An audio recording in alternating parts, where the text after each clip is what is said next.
Hello guys, I know that all of you are aware with that how much important the quantitative aptitude for different competitive examination.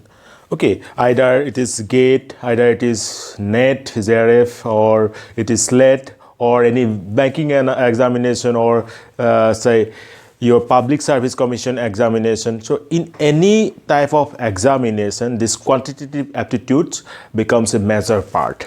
Okay, so I'm going to start a new course on quantitative aptitude, and there I'm going to cover almost all the important topics of the same.